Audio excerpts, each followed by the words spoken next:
Following is a Scutch Media production. So have that guy from Chicago coming that hasn't proved anything to anybody here sing on the out like It makes it wow, here's the thing. that would sting.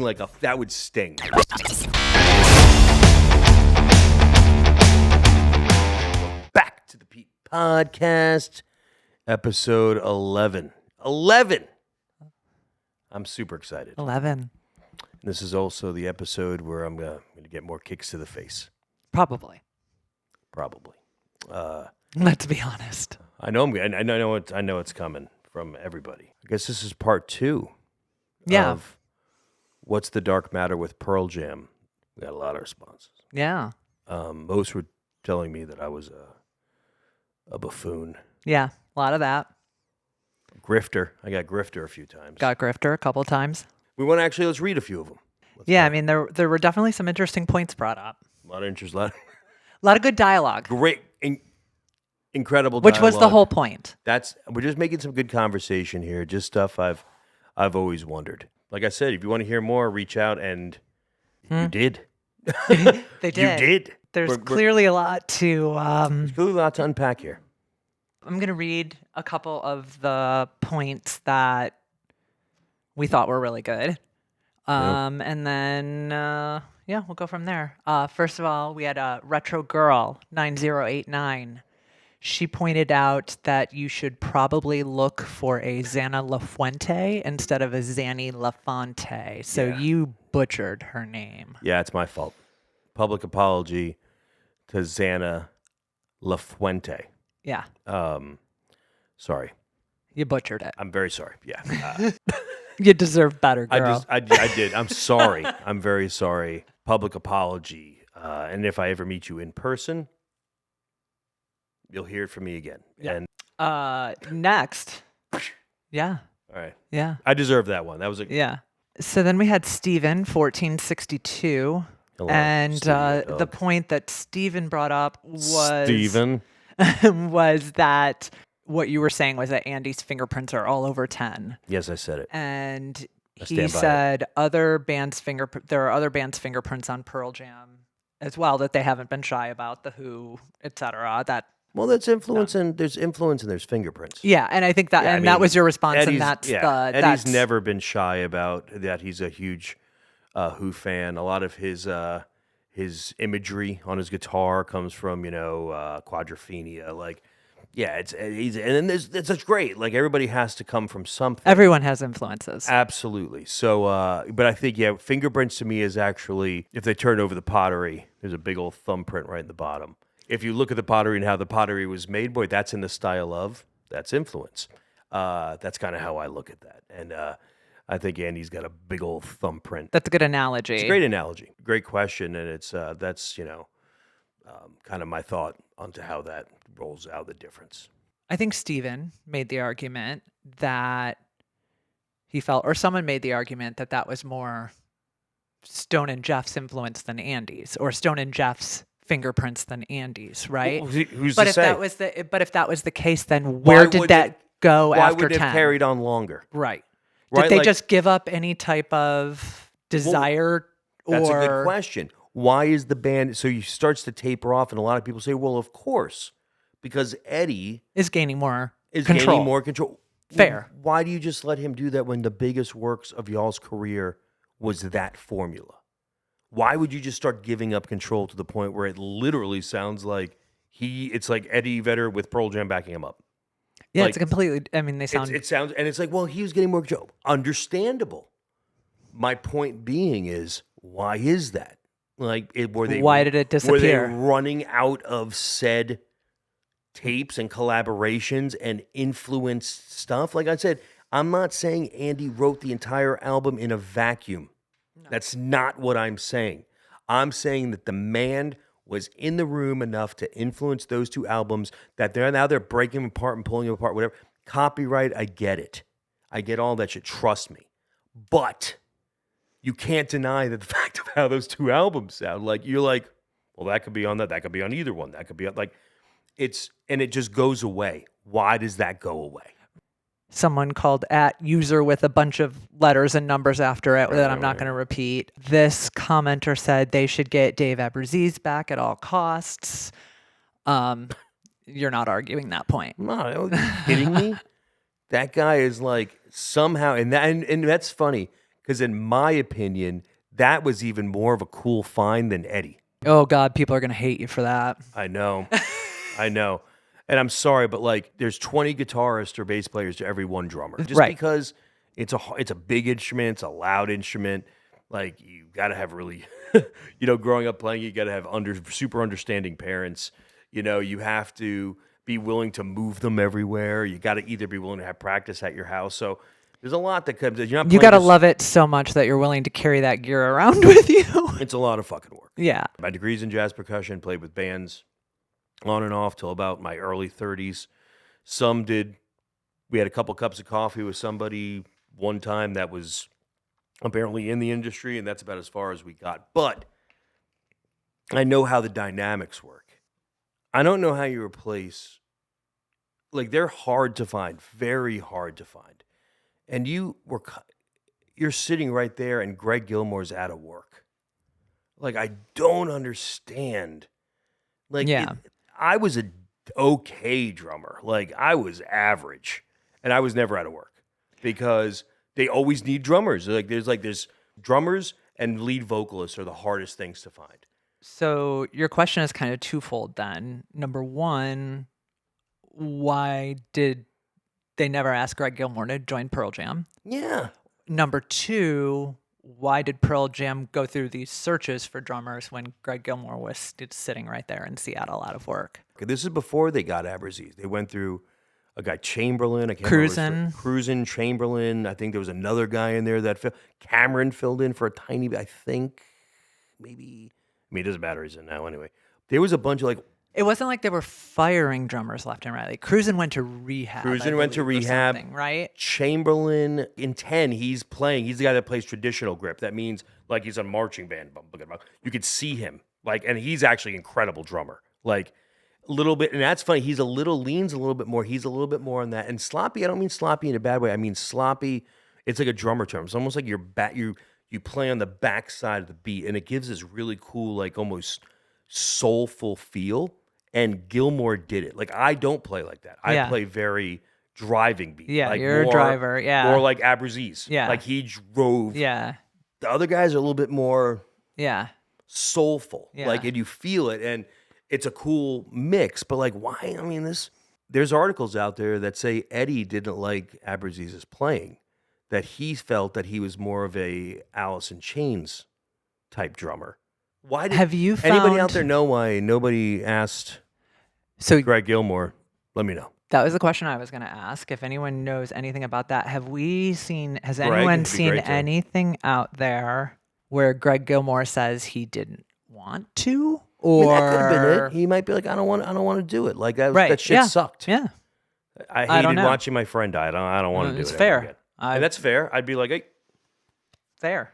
But all I know is that in the documentary, at least Fairweather says back to doing the day jobs. Hey, if they had a chance to, I mean, it was only 4 months they were down. Yeah. I'd love to know if anybody out there knows, why did Greg Gilmore not get asked to be in Pearl Jam? He's by far, in my opinion, like I said, it's not like they locked into someone and that was it. It was Cruising and that was it. They had to find people. Yeah. But yeah, my dream, I would love to see Abbruzzese back. I don't think it would ever happen. I saw some type of interview with him where he said it'd be a couple hugs that it would immediately turn into arguments about royalties. I mean, hey, make your money. They're not the only band that's ever gotten to that level and done that. Yeah, for sure. There's a lot to say here. It's just like you do this big thing where but a lot of people don't even, they went up against Ticketmaster. That seems like so long ago. Seems like forever. And I think a lot of people don't even realize, they don't think about that. I guarantee most people Rusty don't. Cage Rage is going to know. Definitely know about that. I'm sure Retro Girl's going to know. I'm sure all of our loyal Kick Me in the Face listeners are going to know. All of our loyal, you don't know shit. Bring up Rusty Cage Rage's comments. And this is a great way into this. So this is the last comment. Temple of the Dog, Times of Trouble is Pearl Jam footsteps, right? So we didn't even get into Temple of the Dog last time. Start on that one. That to me is like Jesus. I don't even know how to carve that up. It makes no sense to me at all. Like I looking mean, it back, makes sense. A tribute band to Andrew makes sense. a tribute band to Andrew makes lovely sense, and Right. in the theory of it, it's great. But To be fair, the story of how Temple of the Dog came about makes sense. His roommate, depressed, he heads out on tour. He starts writing songs to try to get over it. sure, They were very close. He's very upset about it. Mm-hmm. Connects with Stone and Jeff again, former bandmates. They're all mourning together, right? This all makes sense. can see it. This is very logical. Totally logical. And so they decide to do this project in tribute to him. Yeah. That is all very logical. Very logical. Then it gets unlogical. That's where you start to think it gets unlogical. The work, actually the musician element of band is still intact. All of them are there. Like they lost the lead singer. Right. You do a tribute and then you replace two of the members of said person's band the tribute's about. Right. So Greg Gilmore and Bruce Fairweather were not in Temple of the Dog. Like once again, this could be, we don't want anything to do with this shit. It's too tragic. We're out. Absolutely. And I'm fine with that. I understand. I could see that. Totally. But I never heard why. All I know is that, well, why wouldn't you just kind of like, hey guys, we're going to use. So if that's out there and anyone has seen that or knows that, then that's end of argument right there. Yeah, and if I don't know, and I'm just making this a kind of a point, like why weren't they asked? Right. And both of them said no. Right. Right. That seems kind of. Right. Here's the one that really gets me. You're doing a tribute to your buddy, and you ask a guy that had never even met this guy to sing harmonies and backup and alternate parts. So you're talking Eddie Vedder as the co-lead in Hunger Strike, and then the backing vocals he did. Yeah. So all of a sudden this album's going on, and this guy's and he just goes, hey, let's put your new singer in it. Why wouldn't you ask, I don't know, Layne Staley or Jerry Cantrell that wrote songs in memory About Andrew. of Andrew. Right. Like that are And were both other well-known Seattle singers who were actually friends with him as opposed to some guy he'd never met who was replacing him in a band that his bandmates were going on to form. It's a good point. If I were looking down from that, I'd be like, well, shit, man. This seems like a money grab to me. Or maybe they or maybe Jerry Cantrell was asked. I mean, I don't know. Jerry Cantrell it's funny because he's lead on Wood. Right. And he's he the wrote lead vocal. Wood. Right. He's the yeah. Why wouldn't you ask these guys to be in the band? No, this is I think a really good question. Wait. Why didn't you ask your brethren like that knew this guy really well that are doing all these other songs about him? You wouldn't ask him to be in the tribute band? So I'm going to read this. I was thinking a lot about Andrew Wood at the time. This is from Jerry Cantrell. This is from the Wikipedia article. Anyone can find this, the Wikipedia article about the song Wood by Alice in Chains. I was thinking a lot about Andrew Wood at the time. We always had a great time when we did hang out, much like Chris Cornell and I do. There was never really a serious moment or conversation. It was all fun. Andy was a hilarious guy, full of life, and it was really sad to lose him. But I always hate people who judge the decisions others make. That song was me thinking about him like we all did and trying to put that down and just kind of write a little ode for him because he wasn't there and everything was taking off. It was a nice thing to be able to use that song. It was very poignant, I thought, because we kind of carried him with us. So that's from a man that knew that guy. That's from a man that knew that guy. And I think also that article points out he also knew Chris Cornell very well. So why wouldn't Chris have asked him to sing that part? Or how well did he know Chris? He knew Chris well enough that his wife knew him very well. She was their manager. She's the one who got Alice in Chains signed to Columbia, essentially. They knew each other. Like it was all the same circle. So have that guy from Chicago coming that hasn't proved anything to anybody here sing on the out like it makes it wow, here's the thing. That would sting. Coming from being in bands with friends and everything, if you were a friend like Jerry Cantrell and you weren't asked to do it and some random from Chicago was asked to do it, that would hurt. And guys, nothing against Eddie. Eddie sounds amazing on that song. That guy's the luckiest dude on the planet. Eddie So would Layne. And so would Jerry. Well, and so to that point, one thing to point out is that Temple of the Dog came out in 1991, same year as 10, a few months apart. It came out before 10. It came Because out they a few actually months look at it like it was a before, retroactive supergroup. which is strange that they call it a supergroup. Could They try only it. call it that because Pearl Jam was successful after the fact, right? So I guess it can be considered in traditional terms a supergroup at this point. Or it was always planned on being a supergroup that way. Or That's it was, why set up. my point, it was something other than or in addition to a tribute to Andy. There was other rationale. Of course. It's like every time I've seen tribute concerts, it's always your friends and people like, and you're going to make a band right after this when it's so raw, and you're going to replace two members that are right there, and not even be like, guys, I understand you want to play, but we have to do this for Andy. You got to do it, right? Like And- this is going to musicians with drug addiction, right? Like maybe like so, like we got to do this for Andy. Who wouldn't do that? Who wouldn't do that? My point here, or my whole point I want to make here is people are going to come after us saying we're going after kicked in the Eddie here. face. We hate Eddie. We don't hate hate Pearl Eddie. Jam. We don't hate Eddie. We don't hate Pearl Jam. No one hates anyone. And honestly, like, who the fuck cares if we do? And I'm guarantee Eddie I doesn't. don't hate anybody. Like, I don't hate anybody. I can guarantee he doesn't care. It was a whole lot more planned than the cosmic way they make it seem. That's my opinion. And I think that's the best way of putting it out there. It just seems like they made it just like, oh, this guy bumped into this guy, and this guy owed this guy a favor, and he handed this guy and this I think tape, that and like it's like it does seem a little bit too good to be true. this it guy seems bumped a into little... this guy handed this guy the tape, this guy owed this guy a favor. It's like, you know the odds of that shit? Like, I don't want to beat a dead horse. And it's not that they're not... Because this is still about this much. Right. And it's not that they're not... that Pearl Jam after 10 became some type of shit band. Like, we're not saying that like at all. I just, like I said, I believe if they launched into space, Andy was a springboard. Yeah, I And think that's really the point that you're making, and we need to and your acknowledge argument that he does not get the credit that he deserves nor the recognition that he deserves is fair. I think. I'll say this. They seem, it starts getting to the parallel of, are they a little manufactured?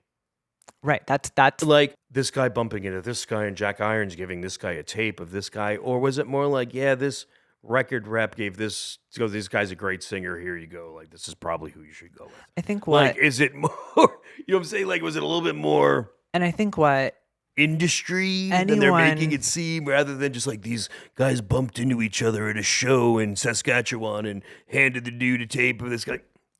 there aren't coincidences, and it's just sort of the industry knows that these bands they're watching you.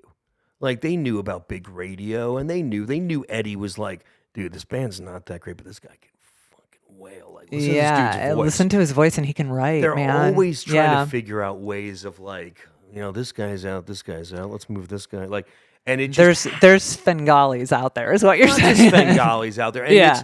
that just happened. Like they had all this stuff in the works. They were probably working on another album. Andy was writing prolifically. He died. They were out there going, oh shit, they had to rebuild it, and they built it around him. Well, and the thing is that these Svengalis in the entertainment business know that the I'm consumers just throwing out ideas. That's but all they I'm throwing know out. but they know that the consumers don't want to know about the Svengalis. The consumers like the story of a bunch of kids that went to high school together getting back together and meeting a record, It's like, they want that story. The drummer for Red Hot Chili Peppers had this tape of this guy and bouncing.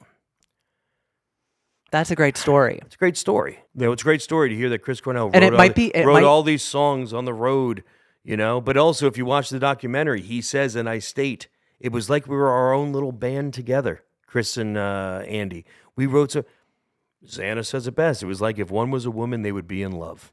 Oh, she does say that. She does say that, i.e., is that tempo. See what I'm saying? Like, you start looking at this stuff going, well, this guy's all over So was the Eddie place. singing Andy's part in Hunger Strike? Is that what you're I'm saying? not saying, Oh, God, people come after us. Oh, I'm in trouble. You said it. I'm in trouble. That's it. I think we need to wrap it on that I'm one. in trouble. Guys, we're just poking out stuff. Thank you Don't so hate me. much for the comments. The comments were incredible. Yes, think about this while you're paying $800 for a ticket. They're getting paid. They're getting Big paid. money, baby. They're getting paid way more than Big we'll ever money. get paid. Oh God, paid. I get nothing but abuse from this one. Like I said, guys, thank you so much. Thanks, everyone. Much love to everybody out there.